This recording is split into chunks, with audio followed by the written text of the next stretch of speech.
already checked that the venue, facilities, tools, supplies, and equipment needed in this qualification met the standards set in the training regulation prior to the start of this competency assessment. Good morning, trainees. Welcome to TechWise Skills Institute, a training and assessment center accredited by TESDA. I am Perly P. Pasqua, your competency assessor for Cookery National Certificate 2. Before anything else, I would like to acknowledge the presence of our TESDA representative, Ms. Marian Joy Custodio, and our Assessment Center Manager or AC Manager, Ms. Rose Vida Ocampo. Do not worry about their presence. They are just here to observe and check if the conduct of assessment is in accordance with the prescribed competency assessment methodology and procedures. Before we proceed to our orientation, I will just get the assessment package from our TESDA representative. Ma'am, may I have the assessment package, please? Thank you. This assessment package contains all the materials needed for this assessment. For the checking of attendance, once your name is called, please come in front and present to me your admission slip and any valid ID, then please affix your signature right beside your name on the attendance sheet. Kian Cardenas, may I have your admission slip and valid ID, please?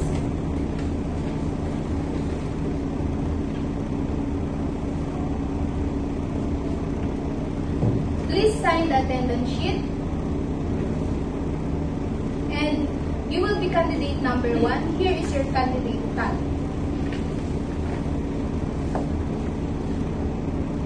May I have your admission slip and valid ID, please?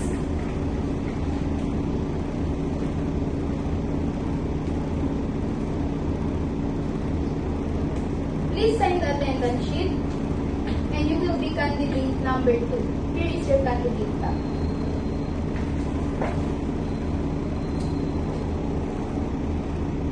Please wear your candidate number tag because I will use it to identify you throughout the assessment program.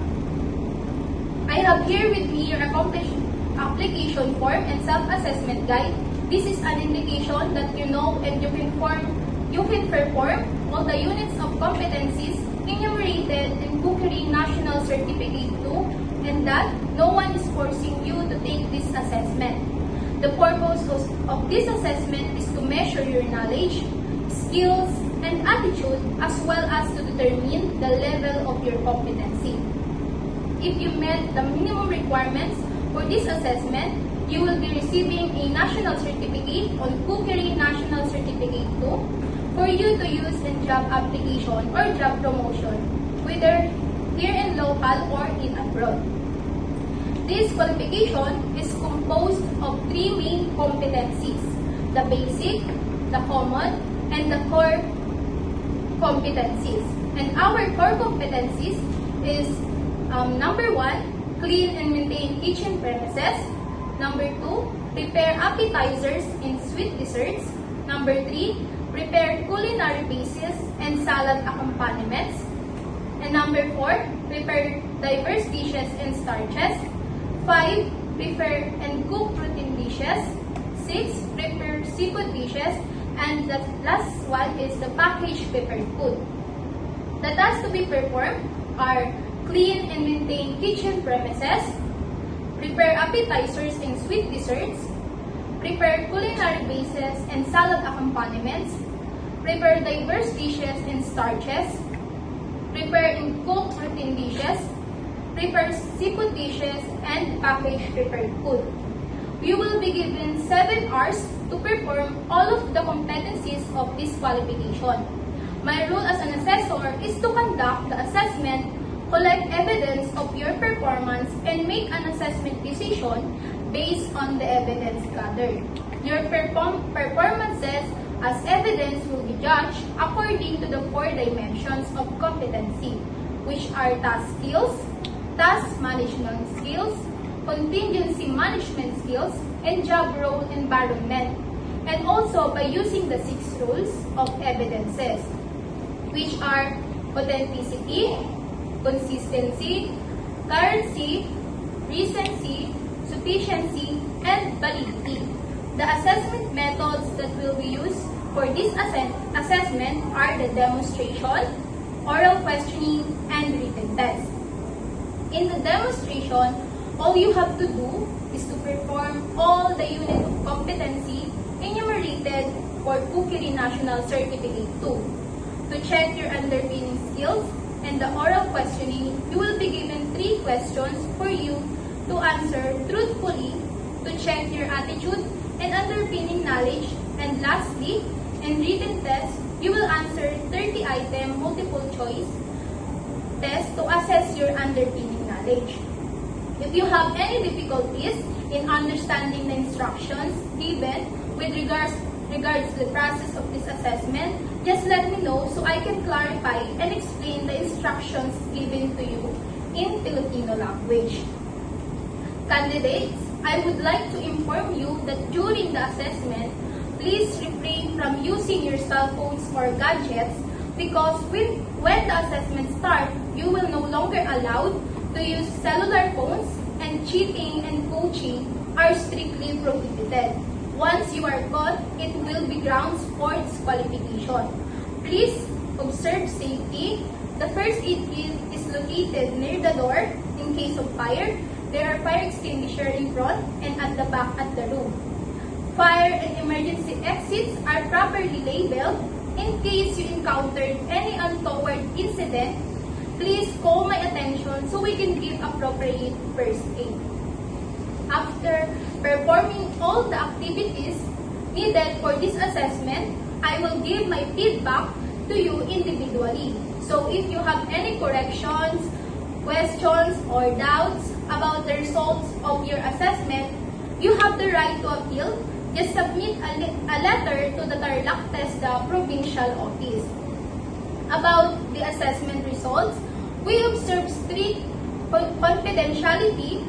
Only authorized persons in the institutions where you have your training proper are allowed to see the results of the assessment. About this, the assessment package is kept and secured. This is to ensure its integrity. We are requesting that you candidates please refrain from giving any information regarding the assessment procedure to anyone. For those who will be evaluated as competent, the issuance of the national certificate will be after 5 working days, and just bring with you your competency assessment, result summary, 1-piece passport size photo with a white background in color, and 50 pesos for the processing fee. The validity of your national certificate is for 5 years from the date of the issuance. And for those who are evaluated as not yet competent, don't worry because you can still apply for reassessment and the procedure is the same as you have undergone for this assessment. Before we end this orientation, if you have questions, concerns, or clarification about the assessment procedures, you may raise your hand because whenever the assessment starts, you are no longer allowed to ask questions. Any questions? I will now give you 1 hour to attend to your personal needs. There is a comfort room at the back, and if you want to eat, there is a canteen beside this room. However, during the assessment, you are no longer allowed to go out of this room. Please be back on time. Welcome back, candidates. We will now start with your assessment. I would just like to remind you about the do's and don'ts. From these moments onwards, you are no longer allowed to use your cell phone. Please observe silence in the assessment area. Cheating is strictly prohibited. Wear your PPEs and always observe safety. Let's start with the written test. This is used to measure underpinning knowledge. It consists of 30 items, multiple choice type of questions. And you have 30 minutes to answer. Time starts now. Time's up.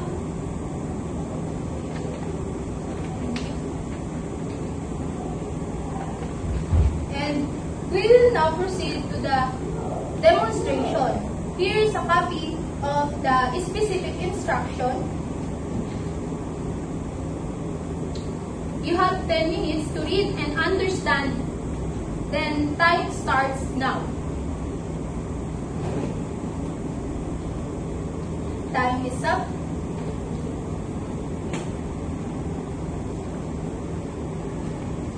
The demonstration is used to test the underpinning skills and knowledge of unit of competency of this qualification. Come and follow me to the demonstration area.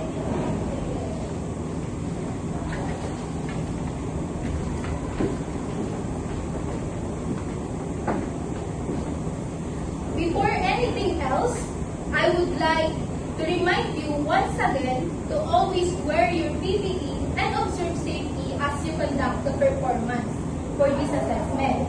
Here are the different stations. Station 1, clean and maintain kitchen premises. Station 2, prepare appetizers and sweet desserts. Station 3, prepare culinary bases and salad accompaniments. Station 4, prepare diverse dishes and starches. Station 5 is prepare and cook protein dishes. And Station 6, prepare seafood dishes. And the last station, Station 7, package prepared food. I will give you 5 minutes to familiarize yourself with area in this assessment room, the equipment and tools, and the time starts now.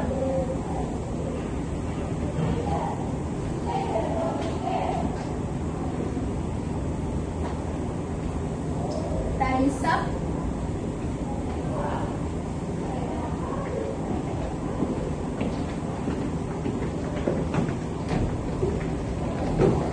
We are now on the last part of this assessment, which is the oral questioning.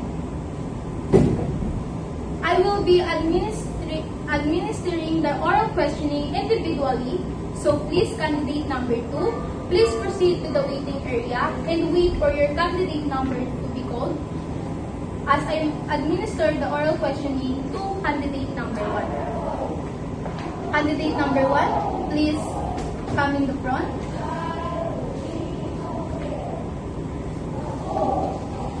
So, your question number 1 is, how often do we need to clean different areas of the kitchen and also the tools and equipment? Number 2, what's one simple way to make a dessert look more special and appealing on a plate? Even if you don't have fancy decorations, why do you think that simple touch makes a difference? According to this, number 3, according to standard hygiene rules in the kitchen, is it usually allowed to wear jewelry such as rings or bracelets while you are actively preparing food like desserts? And number 4, what are the different cooking methods suitable for various types of vegetables? Thank you, and please call candidate number 2.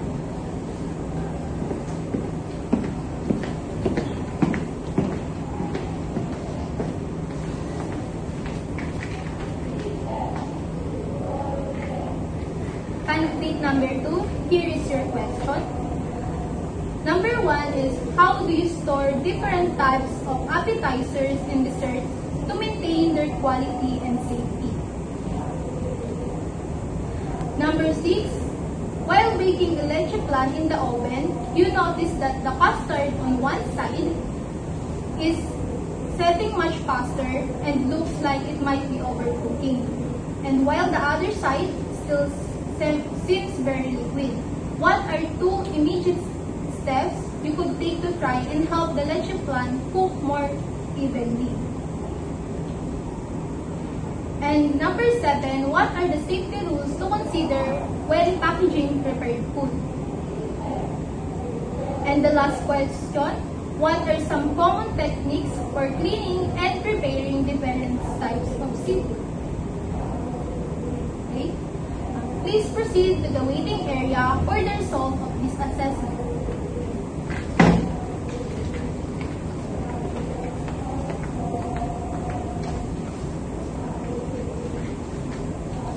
Candidate 1, I have already checked your papers in your assessment. I will now give your feedback individually. Candidate 1, please come and follow me. And candidate number 2, please wait for your candidate number to be called.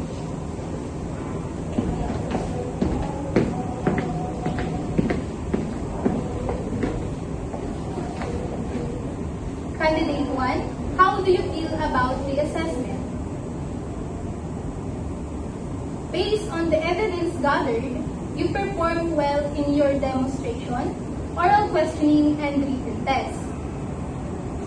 However, earlier, you appeared a bit afraid and nervous when answering the questions, but you still managed to complete your answers correctly. With that said, congratulations! I found you competent with this assessment. You may claim your national certificate after 5 working days at the TESDA Provincial Office from 8 a.m. to 5 p.m. Just bring with you your competency assessment result summary, 1-piece passport size picture with white background and color, and 50 pesos for the processing fee. For the confirmation of this assessment, kindly sign this competency assessment result summary and rating sheet. Your competency assessment result summary will be released by the assessment center manager. If you don't have any question, you may now go to waiting area. Wait for the TESDA representative because he will also evaluate this assessment program and please call candidate 2.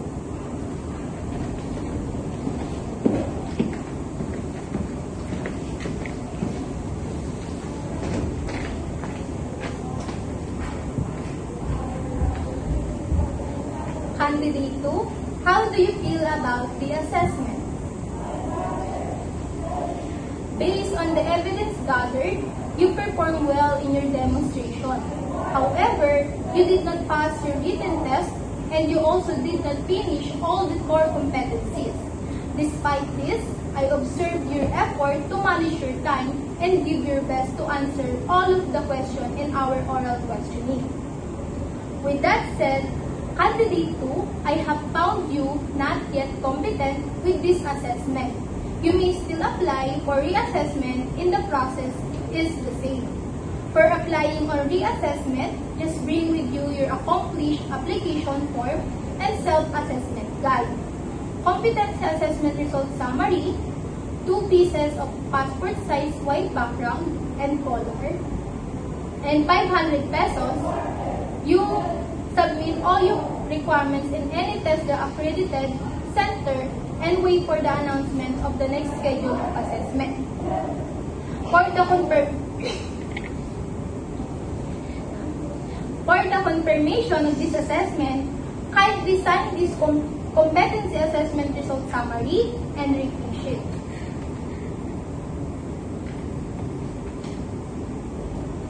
Your competency assessment result summary will be attested first by our AC manager, so you may claim it later.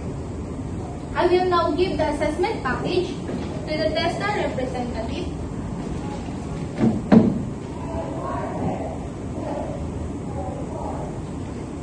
My dear assessors, that's end my COC2 demonstration conducting competency assessment.